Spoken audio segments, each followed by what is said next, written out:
कोल्हापुरातील केआयटी महाविद्यालयातील पर्यावरण विभागाचा प्रमुख असलेल्या प्राध्यापक सौरभ जोशी यानं एका विद्यार्थिनीचा विनयभंग केल्याची धक्कादायक घटना आज उघडकीस आली।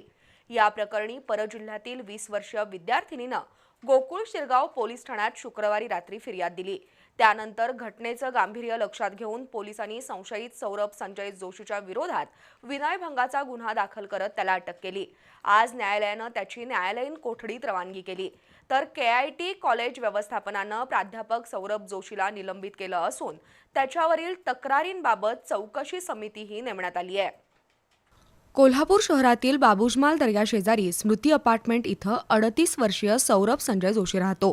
तो केआयटी कॉलेजमध्ये पर्यावरण विभाग प्रमुख म्हणून कार्यरत आहे। त्यानं केआयटीमध्ये शिकणाऱ्या एका 20 वर्षीय विद्यार्थिनीला वारंवार आपल्या केबिनमध्ये भेटण्यासाठी बोलावून घेतलंय।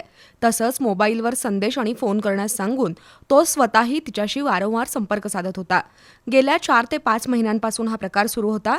दरम्यान केबिनमध्ये बोलावून जोशी यानं त्या विद्यार्थिनीशी अश्लील वर्तन केलं। त्यामुळे संतप्त झालेल्या संबंधित पीडितेनं शुक्रवारी रात्री गोकुळ शिरगाव पोलीस ठाण्यात तक्रार दाखल केली।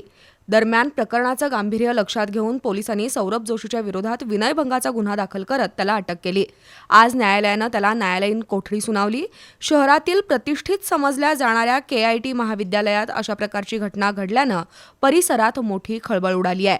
दरम्यान या वर्तनाबद्दल केआयटी कॉलेज व्यवस्थापनानं सौरभ जोशी याला निलंबित केलंय आणि या प्रकरणी चौकशी समितीही बनवल्याचं केआयटी कॉलेजचे डॉक्टर मोहन वनरोट्टी यांनी स्पष्ट केलं।